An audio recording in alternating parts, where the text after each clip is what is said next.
Hi hello வணக்கம். இது உங்கள் சிவி ஜோன். சொல்லாரம் எப்படி இருக்கீங்க? இப்போ பார்த்தீங்கன்னா பயங்கரமான சம்பவம். அதாவது இன்று சனிக்கிழமை எபிசோடில் என்னென்ன விஷயங்கள் நடந்துச்சு அப்படின்ற மாதிரி ஒரு சில அப்டேட்ஸ்லாம் வந்துட்டுருக்கு. அது மட்டும் இல்லாமல் ப்ரொமோவை பார்க்கும்போது நிறைய பேருக்கு எப்போங்க இந்த எபிசோடை ஸ்டார்ட் பண்ணுவீங்க, நாங்கள் பார்க்குறது ரொம்ப ஆவலாக இருக்குங்க, என்ன நடந்துச்சுன்னு ஏதாவது சொல்லுங்களேன் அப்படின்னு சொல்லிட்டு நிறைய பேர் கமெண்ட்ஸ்லாம் பண்ணியிருக்கீங்க. ஸோ அதனால் இந்த வீடியோ. அதுக்கு முன்னாடி நீங்கள் பார்க்குற எல்லோரும் மறக்காமல் நம்மளோட சேனலை சப்ஸ்கிரைப் பண்ணிட்டு பாருங்கள், சப்போர்ட் பண்ணுங்கள். மறக்காமல் அந்த லைக்கு ப்ளஸ் ஹைப் பண்ணுங்கள். நீங்கள் இல்லைனா நான் இல்லை, ரைட்? இப்போ பார்த்தீங்கன்னா சூப்பரான ஒரு சில அப்டேட்ஸும் இருக்குது. அதே மாதிரி எவிக்ஷன்லேயும் ஒரு பயங்கரமான ட்விஸ்ட் வச்சிட்டாங்க. ஏன்னா இந்த வாரம் வந்துட்டு கனி அவர்கள் எவிக்ட் ஆகிவிட்டாங்க அப்படின்னு சொன்னோன்னு நிறைய பேர் வந்து விசில் அடித்து கொண்டாடினாங்க. அதே மாதிரி தான் போன வாட்டி ஒரு திவாகரும் கனியை எவிக்டன்னு சொல்லும்போது விசில் அடித்து கொண்டாடினாங்க. கடைசியில் வந்து அவங்க நம்மளுக்கு விசில் அடிச்சிட்டாங்க. இது பியூர்லி ஃபார் ப்ராங்க் அப்படின்ற மாதிரி. கடைசியில் இந்த வாரம் வந்து எவிக்ஷனே இல்லைன்ட்டாங்க. என்னையா நடக்குது, என்னதான் நடக்குது? அப்போ இது வரைக்கும் வந்துட்டு ஓட்டு போட்ட மக்களுக்கு இப்படியா அப்போ நம்ம இருந்துச்சு, ஏங்க இப்படி பண்ணுங்க? எவ்வளோ கஷ்டப்பட்டு எல்லோரும் ஓட்டு பண்ணியிருப்பாங்க, டைமை வேஸ்ட் பண்ணி கடைசியில் வந்து எவிக்ஷனே இல்லைன்னு சொன்னால் என்னங்க அர்த்தம் அப்படின்ற மாதிரி இருந்துச்சு, ரைட்? இந்த வாரம் முக்கியமாக இன்றைக்கி என்னென்ன நடக்குதுன்னா, ப்ரொமோவில் பார்த்த மாதிரி எஃப்ஜே வந்து கிளிக்கிறாங்க. ஏன்னா அவர் வந்துட்டு அவருக்கு கொடுக்கப்பட்ட ரோலையும் ஸ்வாக, கேப்டன் ரோலு ஸ்வாக, அது வந்து இந்த ப்ரொமோலே பார்த்துருப்பீங்க, போட்டு கிளிக்க. அதுவும் குறிப்பாக பார்த்தீங்கன்னா குறும்படம் மாதிரி வந்துட்டு சாண்ட்ரா கிட்ட சொன்ன விஷயங்களையும் அங்கே சொல்லி வச்சு செய்கிறாரு. எனக்கு இதில் ஒரு விஷயம் என்னென்னா, சாண்ட்ரா வந்து விஜய் பார்வதிக்கிட்ட காலையிலேருந்து நல்லா உன்னை வந்து அவங்க இந்த மாதிரி நோண்டினதில் எனக்கு சுத்தமாக பிடிக்கவே இல்லை பாரு அப்படின்லாம் பேசுகிறீங்கல்ல. அப்போது இந்த விஷயத்தை வந்துட்டு இவர் சொல்லும்போது ஏன் நீங்கள் வந்து விஜய் பார்வதிக்கிட்டே சொல்லலை? ஒருவேளை இதை வந்து நம்ம விஜய் சேதுபதி எபிசோடில் சொன்னால் தான் செம்மையாக இருக்குன்னு நினச்சி இது பண்ணாங்களா? இல்லை இதை வேறு எதுக்கு அந்த பொண்ணுக்கிட்ட போய் சொல்லிட்டு நம்மளுக்கு தேவையா அப்படின்னு நினச்சாங்களா? எதுக்காக? அதே மாதிரி கரெக்டாக இப்போ வந்துட்டு விஜய் சேதுபதியும் கேட்குற ஒன்றுமே புரியல எனக்கு.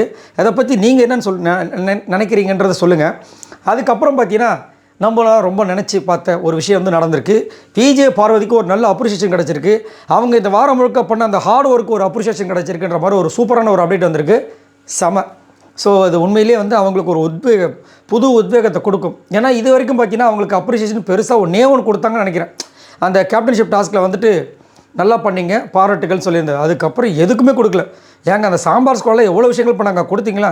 எங்களுக்கு அதை விட வேறு வேலை இருக்குங்கிற மாதிரி போயிட்டாங்க. பட் இந்த வாட்டி அவங்க பண்ண விஷயங்கள் பயங்கரமான ஒரு எஃபெக்டை வந்து நிறைய பேர் கொடுத்தது. ஸோ இந்த வாட்டி அந்த விஷயம் நடந்திருக்கு. விஜய் பார்வதிக்கு ஒரு நல்ல அப்ரிஷியேஷன் கிடச்சிருக்கு. அதே மாதிரி அவங்க நிறைய ஒர்க் பண்ணதுக்கும் ஒரு அப்ரிஷியேஷன் கிடச்சிருக்குன்ற மாதிரி ஒரு விஷயம். அதுக்கப்புறம் எல்லா டீச்சர்ஸையும் பாராட்டியிருக்கார். பிரஜன்லேருந்து நான் என்ன கேட்குறேன், ஏங்க பாராட்டிங்க? பிரஜனில் என்ன பண்ணார் அப்படின்னு கேட்டால் அதுதான் பிக் பாஸை முதல்ல ஒரு விஷயத்த சொன்னார்ல, பேரண்ட்ஸோட அந்த இதுலேருந்து அசோசியேஷனில் வந்து என்ன வந்திருக்கு, ஸ்டூடெண்ட்ஸை வந்து திட்டக்கூடாது, அடிக்கக்கூடாது, அதட்டக்கூடாது அப்படி சொன்னாங்களா இல்லையா? அப்புறம் எப்படி ஒரு பண்ணுவார்?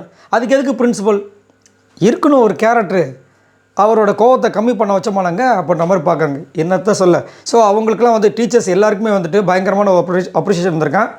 அதுக்கப்புறம் கானாவனத்தையும் அப்ரிஷியேட் பண்ணியிருக்காங்க போல இருக்குது. கானாவனத்தை எதுக்கு கீழே விழுந்தார், அதுக்கா என்னவாக இருக்குன்ற மாதிரி இருந்துச்சு. ஆனால் பாவங்க வியானா போக வேண்டிய ஜெயிலில் போயிட்டு பாவம் கானாவனத்தை தூக்கி உட்கார வச்சு. ஆனால் பிக் பாஸ்க்கு அது தெரிஞ்ச விஷயம், அதாவது இது வந்துட்டு திட்டமிட்ட சதின்ற ஒரு காரணத்தினால அவர் வந்து இது பண்ணிட்டாங்க. இது வந்து கண்டிப்பாக கொஸ்டின் வர மாதிரி சொல்கிறாங்க. ஆனால் பெருசாக எனக்கு டவுட்டாக இருக்குது.